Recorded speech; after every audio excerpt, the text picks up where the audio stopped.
You're listening to LeaderCast, episode 108. Welcome to LeaderCast, Transforming Missions podcast with Tim Bias and Sarah Thomas, providing you with insights and resources you need to lead a movement of Jesus followers. So, about 10 days before Ash Wednesday, I went to my mailbox, and amidst the wonderful flyers and junk mail, there was a magazine from one of the seminaries that I graduated from. And it's not the first time I've received this magazine. It was actually, I think, issue 16. But the title of this one was Imagining Hope. And for some reason that night, I honestly think because I was tired, I walked in my house and sat down and just started reading it. Now, my confession to you, I just told you that this was issue 16. It's the first one I've ever read. I've not read the other ones. As I started to read through it, what was beginning to happen from the very first article that I read was the president of the seminary was naming the realities of the human condition, everything from as tragic as a diagnosis of Alzheimer's or someone being killed or a child dying to the everyday dis-ease that exists in our world, and inviting people to ask the question, in the midst of all of this, where is God speaking to us? And as I turned the pages of that magazine, what I began to read were stories of people who had traveled throughout the world and right next door and encountered people in places that when they came back to tell the story, the church was saying, well, that can't be a Christian ministry, because they were working with a transgender group of people who had HIV, AIDS, and were a part of a specific caste in India. And then I read a story of a young woman living with people with disabilities and how she struggled to be named as a disability advocate. And then I read a story about two pastors serving outside of Washington, D.C., one an African-American man, one a man who was born in the United States, but who spent most of his life in another country and then came back to this country, and the struggles that they both faced, one as a street pastor and one as a new church start pastor, in trying to grapple with the challenges of our day. And the thread that wove through all of these stories was a thread of hope. They were naming difficult realities, but at the very same time, they were holding on to the hope that, and naming the hope that we find in Jesus. What I experienced just in a short period of time of reading a few stories was a whole different discourse that, Tim, you and I think, have been trying to invite people into as we've been sharing the work around Dare to Lead and the work of courage building. This all happened 10 days before Lent, and if I'm really honest with the people who are listening, we weren't really planning on anything specific for Lent. And so 10 days before we hit Ash Wednesday, I send Tim a text message and that read something along the lines of, can we scratch the plan that we've been working on? Because I think there's something else that we need to talk about. That's exactly what you sent to me. But you added the words, does that make sense? My go-to question. Sarah and I have been working on a different plan, but in the midst of what she was sending to me, we began to think about how we could step into hope.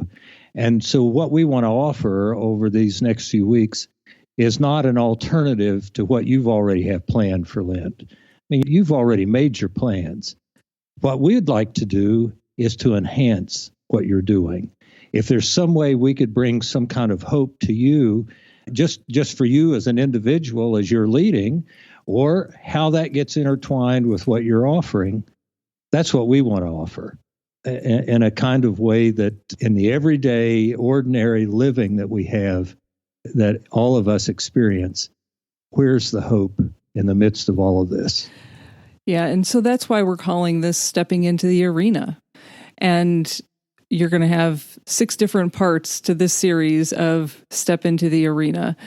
And to accompany that, again, not to replace anything that you're already doing in the life of the church, but hopefully to enhance and to help you to have conversations with the people that, if you have a special Bible study happening during Lent, or if you have your normal meetings in the life of the church, that you might listen to what we're offering on these podcasts for the next 6 weeks as a way to both name the current reality and the future hope that we hold as people of faith.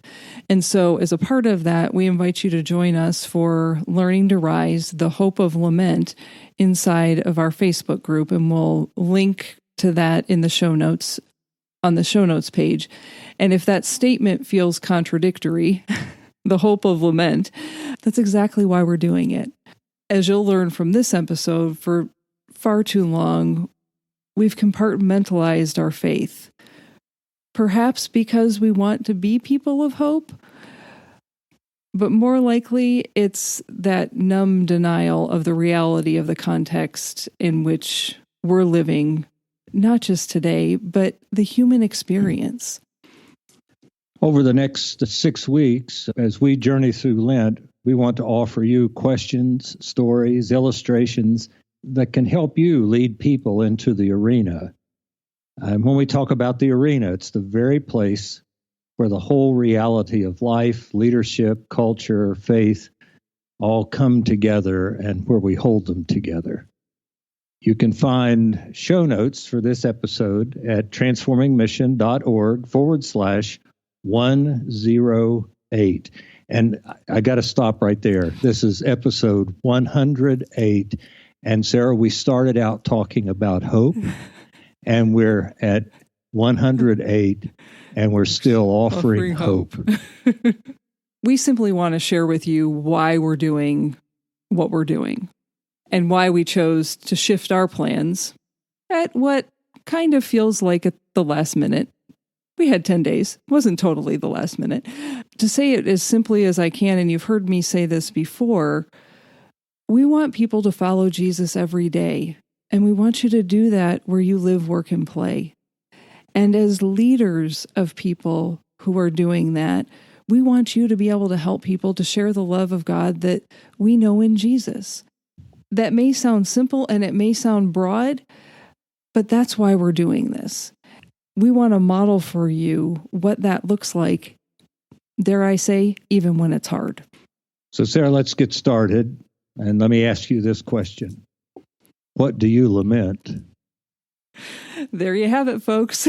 That's our first question. And you're probably thinking, okay, that's going to help me step into the arena. And what I would say to you is, well, not really, but it's where we're starting because of everything we began this podcast with. When I think about what I lament, I have to take a step back and I have to think about the people that I know that listen to this podcast and the realities of the world around us, that people are overwhelmed and they're anxious and they're busy and they're stressed and some are lonely. And the overall tone of our civil discourse is divisive. Now, I promise I'm not going to continue down that path, so don't stop the podcast. What I lament in that is the realization that many of the places that I visit, what I end up experiencing and seeing are consumers of religious services, not disciples of Jesus. I lament the fact that the followers of Jesus that we need to be in a time of overwhelm and anxiety and busyness and stress and divisive civil discourse, all swirling together into a tornado that wreaks havoc on relationships instead of inviting people into community, where the love of God we know in Jesus is not only shared, but where compassion and courage are experienced, where kindness is the norm, even when, and especially when, there are disagreements. For disciples to be in that place, that can't happen when we're simply consumers. That only happens when we're participants, when we're followers of Jesus. So I lament the fact that I don't I'm stumbling because I don't like what I'm about to say. I don't think most of our people are equipped as disciples to face the challenges that we are facing in faithful ways. And Sarah, I think that's what I lament, is that we even do the podcasts, we do the Bible studies. You're doing coaching. I'm trying to help pastors find the places they need to be to serve the best way they can. What we're doing is inviting people into the arena. And what I lament is we got too many people that want to stand around the edges and not get involved with the love of God in such a way that the world gets transformed. But we've got too many agendas. We got too many issues. We've got an identity crisis, and that's my lament, is that just being clear about the love of God in Jesus and being able to live that way puts us right into the arena, and we have too many people that don't want to do that. So I'm playing with you a bit, Tim, because what I'm going to say to you is you are living into one of your values of being filled with grace with that, because I wouldn't even say that they've stepped into the arena, whether they're sitting in the seats or not. I'd say it how I heard it this week. We have many people who are standing out in the hallway complaining about the rats that are crawling at their feet and the mold that's climbing up the walls. And they're paralyzed and won't move from that place, even though they're complaining about what they see. And they have everything that they need to take that step to move out of that place, and yet they don't. I just hear so many people who are crying for help. They're not yelling out there, help me, but so many people who are crying for help, to be loved, to be included, to be accepted, to find a way in which they have meaning and purpose. And we being church people, I'm lamenting the fact that we've become deaf to their cries and can only hear the way we want it to be said or to be heard. So I need to stop there, because our getting into the lament brings us to a place of good news eventually.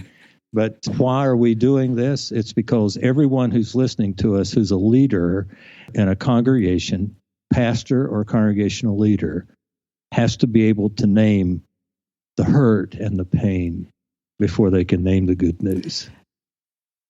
And I think that's exactly what we want to do with these next 6 weeks of inviting you to step into the arena. Is as you step into the arena, then you can invite people entrusted to your care to reckon, to rumble, and to experience the revolution when life, as Walter Brueggemann writes, is savagely marked by disequilibrium, incoherence, and unrelieved asymmetry. In our time, he said, perhaps at any time, that needs no argument or documentation. When did he write that? I said to Tim as we were preparing for this episode, I read that and I thought, oh, surely this had to have been one of Brueggemann's later works. And he wrote it in 1984. I was in elementary school. I was in my first appointment out of seminary. So this is the human condition, folks, and we've ignored it for far too long.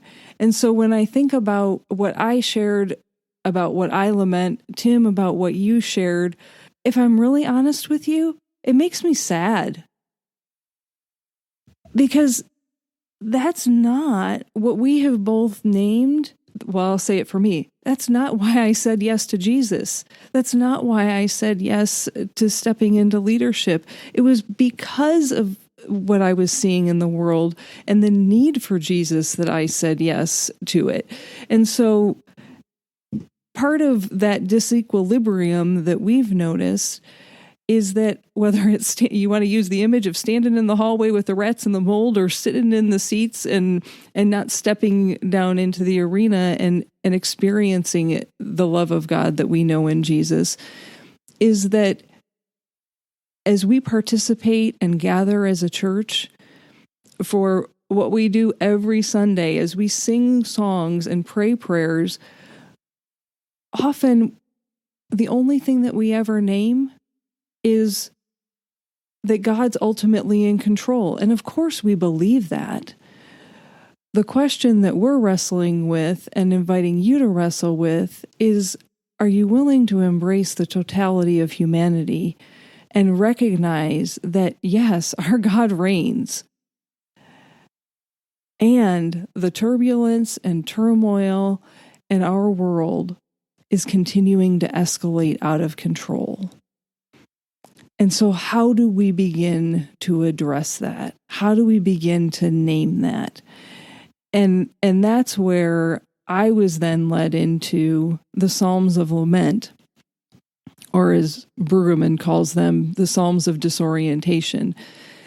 And part of why we avoid them is because they lead us into that place where we have to acknowledge how life really is. And if we're honest, that feels dangerous.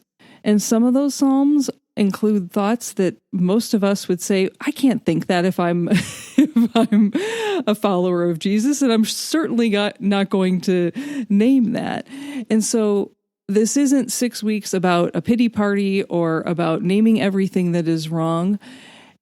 It's about the heart-to-heart, face-to-face, rumbling with vulnerability moments between you, between God, and with the community that you're a part of. It's about both the plea and the praise, about the complaint and the assurance. It's about the petition and the praise. It's about the tension, the importance, and the reality of that one simple word, and. Sarah, let me jump in here, and I think you know that one of my favorite scriptures comes from, of all places, Lamentations. The hymn, Great is Thy Faithfulness, is written upon the scripture, upon the words of the scripture that I've always kind of held. I mean, I learned it from the Good News Bible, and it said, the Lord's unfailing love and mercy still continue. Fresh as the morning, sure as the sunrise. The Lord is all that I have, so in the Lord I place my hope. Now that comes in the middle of the 3rd chapter of Lamentations. What preceded in the first 20 verses of that lament is that the people are in exile and they're complaining to God that God's not caring for them. God's like a bear ready to pounce on them. It's like a lion ready to tear them apart. You've knocked me upon the stones, my teeth upon the stones. It's talking about how tough life is, how much they're hurting, and then it comes to those words, yet this one thing I know, the Lord's unfailing love and mercy still continue.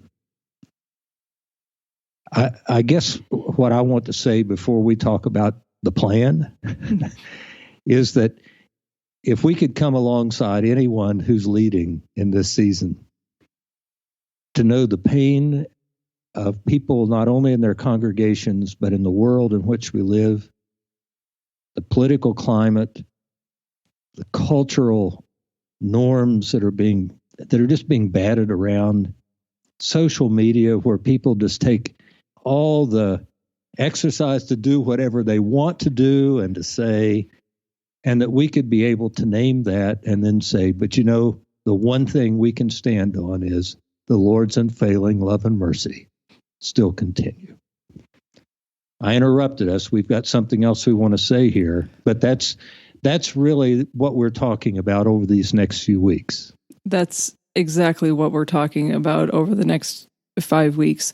So we're going to have conversations about 5 questions that will help us step into the arena to name what we lament and to ultimately find hope. Another way that you'll likely hear us say this is we're going to reckon, we're going to rumble, and we're going to find the revolution. Also, that when Easter Sunday comes, we're celebrating not only that Christ is risen, because Christ will be risen, and that's what we're going to be celebrating, but that new life has come to us as well. So if what you hear is complaint or criticism, you will have not heard the fullness of the reality of God's presence as we step into the arena. Those moments might happen because those are moments that we rumble. Those are moments that happen when we step into the arena, that we may feel criticism, but I hope what we model is feedback. I hope what we model is an opportunity to name the and to stand with you in the midst of that tension and to experience, yes, the pain, but ultimately the hope and the love that we know in Jesus. So you've got me thinking, Sarah, and that's a dangerous thing. Have me thinking, because it could very easily be when we talk about lament, come something that's not healthy. And when we're talking about lament, as you and I have talked about it from Psalms, those are healthy laments. It's naming who we are, our current reality, the pain that's being focused upon what we're focused, and then moves us to a place of knowing that even in the midst of all the pain, there's still a God who's with us. So we're not talking about, as you were just saying there, about if you hear complaint or criticism, this isn't sinful whining. Right. Exactly.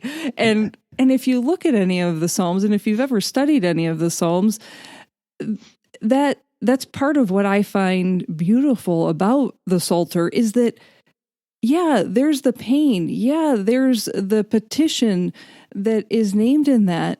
But every single one of those Psalms ends with praise to God. That's why I keep saying it's the and. And God can handle the petitions. God can handle the complaints. God can handle that criticism.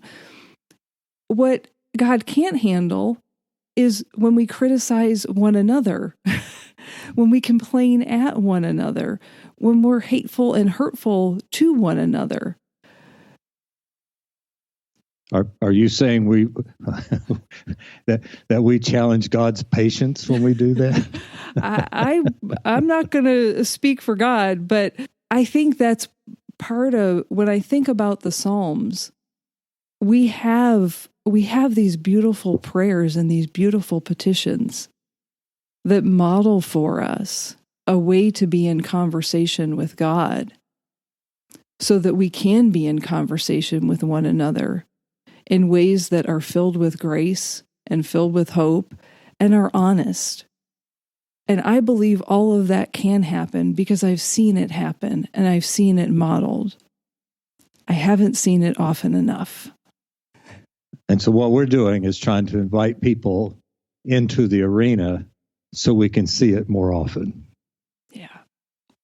That's another thing that I was thinking of, and don't know that the podcast needs to have all of my thoughts, but another thing I was thinking of was that in 1967, I was 13 years old,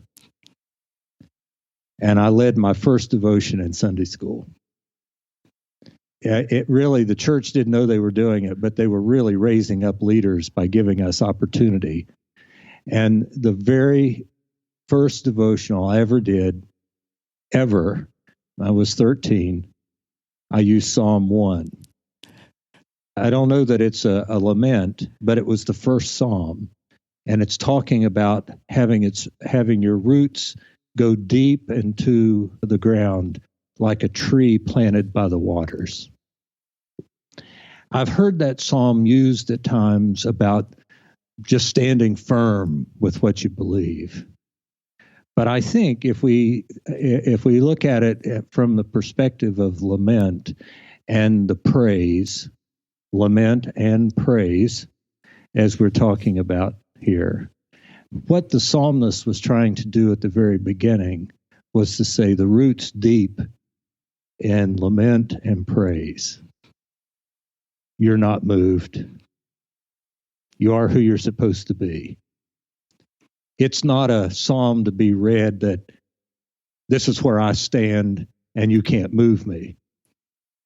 It's a psalm to be read as my roots are in the love of God, and regardless of what I have to face, regardless of whatever comes up to me, I am deep enough into God's love and grace that I can give praise by the way I live, by what I say, my relationships, and the way we're talking about it over these next few weeks is by entering the arena so other people can be invited to put their roots down into this great love of God that we know in Jesus.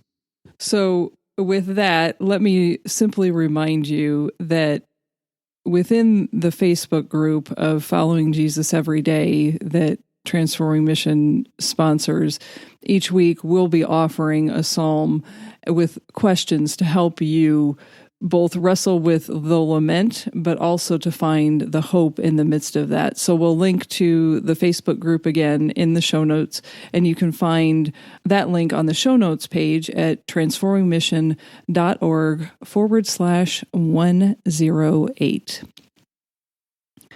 Anything else that you want to offer, Tim? Sarah, all I want to do is to make it very clear that we want people in the arena, not just in the seats. We want them on the playing field. We want them where people can see who they are so that they too will join in God's great love in Jesus, regardless of what they're facing, that they have hope to move forward. And so with that, we'll leave you thinking about the hope of lament so that you can go and lead a movement of Jesus followers. Bye for now.